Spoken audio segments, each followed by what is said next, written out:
Hello everyone, myself Professor Nayan Asne, Department of Information Technology, Parvatibai Genbamodze College of Engineering, Vagoli. So we'll start with the data flow diagrams in this session. As the name indicates, data flow diagrams means the flow between the system. So data flow diagrams usually gives us the flow between the system and flow inside the system. So the data flow diagrams, that also called as a DFD, is a traditional visual representation of the information flow within the system and also to the external to the system. A neat and clear DFD can depict the right amount of the system requirements graphically. That means whatever the system requirements are, whatever the inputs are to the system are clearly mentioned in DFD. That is a data flow diagram. We can also give it manually, automated, or the combination of the both.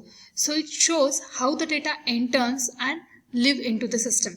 So basically the data flow diagrams shows us what is the input, what is the system requirement, what is the system, how the system will function, and what are the output of that particular system. So the objective of DFD is to show the scope and the boundaries of the system as a whole. That means you have to show by the DFD the boundaries of the system, how the system will react for particular input and how the system will provide the output on the input basis. So we'll see these things in a data flow diagram. Data flow diagram we have different notations under that. So let's see one by one. First is the data flow, which is also called as a symbol. So first is the data flow. If the arrow is from the left hand side, that means the data is given from right to left. And if the arrow is from right side, that means the data is provided to the right side. The arrow indicates the direction of the data. If the arrow is right side, then the data comes from left to right, and if the arrow is at the left side, that means the data comes from right to left. So this symbol is called as the data flow. It also indicates the direction. Second is the process, which is nothing but the circle. You can see the circle, which is called as the process. The process is nothing but some functionality. It performs some functionality, or we can say it is something module. It is something function which has something input and which will provide something output. So it performs some transformation of the input to get the output. Then there is a rectangular box, which is also called as the source or sink. A source of the system and the sink of the system is denoted by the rectangular box. Then we have the repository, which is also called as a data store. So the double line indicates the repository, and the input arrow indicates the input data, and the output arrow indicates the output data. So the repository of the data and the arrows head indicate the net output and the net input to the system. So the input is stored in the repository and what output is retrieved from that particular repository. So the input arrow and the output arrow. So these are the notations under the data flow diagrams. Let's see the levels, because there are the different levels under the data flow diagram.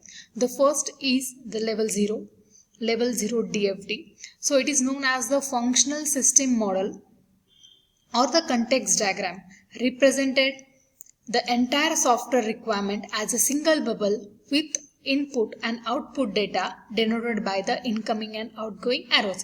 Now you can see there is a simple diagram of the level 0 DFD, in which x1 and x2 are input to a particular bubble. Now in this system there is a single bubble. Always understand there is a single bubble in the DFD level 0.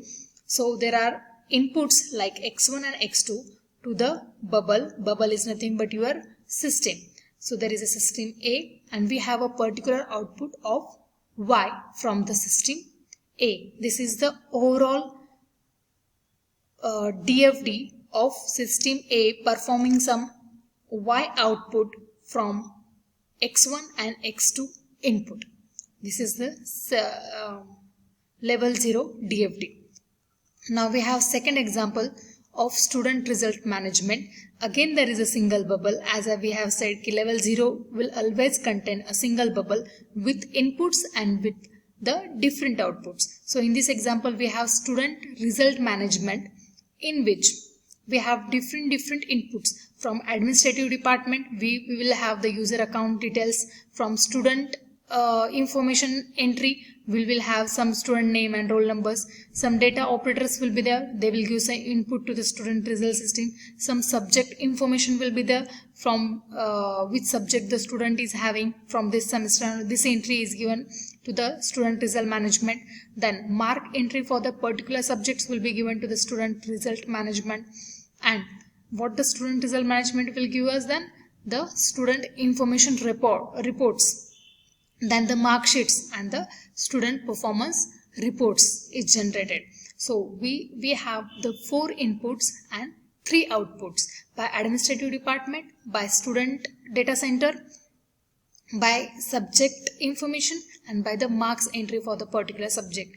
We'll get the mark sheet of that student, we'll get the student report, information report, its profile, and we will get the performance report of that particular subject. So this is a level 0 with single bubble, multiple inputs and multiple outputs.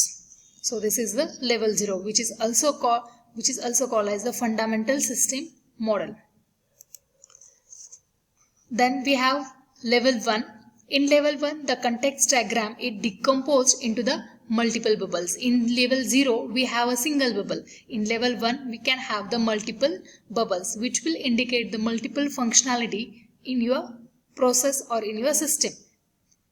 So we highlight the main objective of the system and break down the high level process of level 0 DFD into the sub process. Now whatever system we have seen in level 0 is decomposed. Decompose means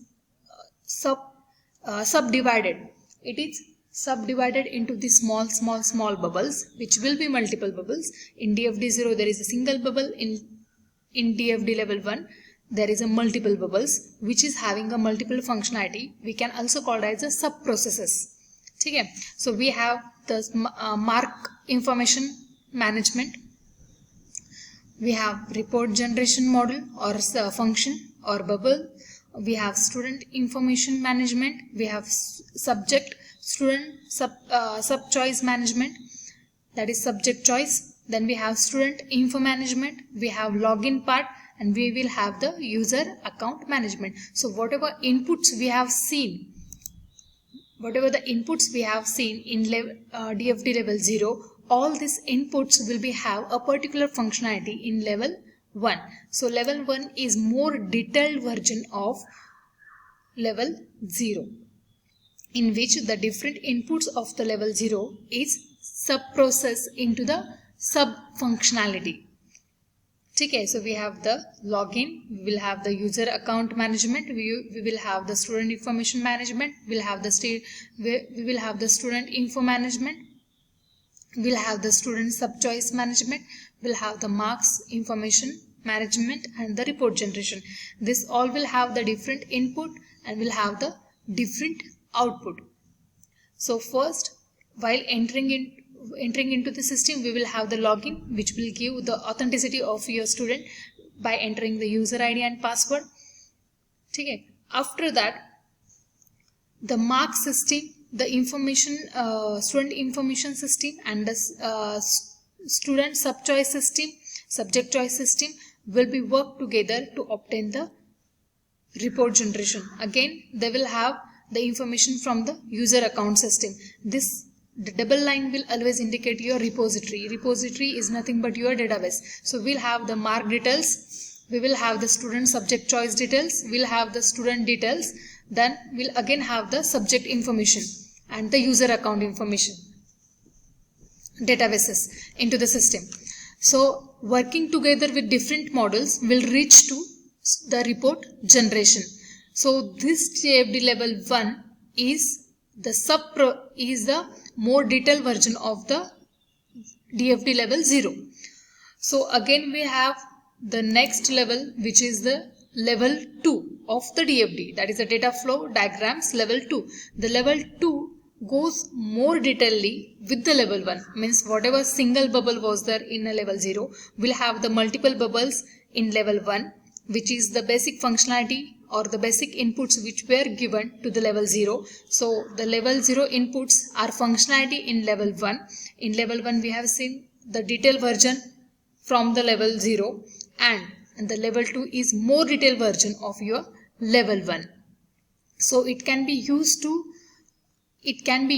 project or record the specific and necessary details about the system functionally. Okay. So user account maintenance, then we have seen in DFD1 there is a user account management, a single bubble with some user entry. In level 2 will have the detailed information about the user account maintenance. So user account maintenance will again have the two bubbles, which will give the access to the user information, and administrative, which will update, delete, enter the user information and check for the validity. Again, the database is stored for the particular updates and the information is retrieved from the user account. Again, the login part will again have the user ID and passwords. Then mark entry will be there. Then again the administrative password ID will be there to the login system, and it will give the administrative access to the particular login. So the student will have the login and ID, the administrative will have the login and ID. By this the user logging system, or we can say the logging system by the DFD level 2 will give us the authenticity to the system. Now the third is student information management. Student information management is also again divided into the two bubbles. First is the display student info and second is the validate process. So whatever the inputs we are getting from the data entry operator, the access is given or the information is stored in the display student information, and update delete part is done in the validate process. After updating, deleting or entering the user information, the validation is checked and again it is stored into the database. Again this will be input to the subject information management, which will again have the display student information. Whatever the things we have stored here, again they are using here. So the second is the validate process student info. So whatever subject info we are storing for the particular students, okay, so that information is again stored to the subject information database, and whatever the student is updating or deleting a particular subject, or they are choosing the subject, again the validate process happens and it is again stored to the subject information. So the bubbles in the DFD level 1 is more detailed in the DFD level 2. So this is the DFD levels 0, 1 and 2. 1 is the basic level, that is also called as the fundamental level. Level 1 is more detailed by the level 0, and level 2 is more detailed than the level 1. So in this session we have seen only the data flow diagrams. In next session we'll continue with the control flow diagrams. Thank you.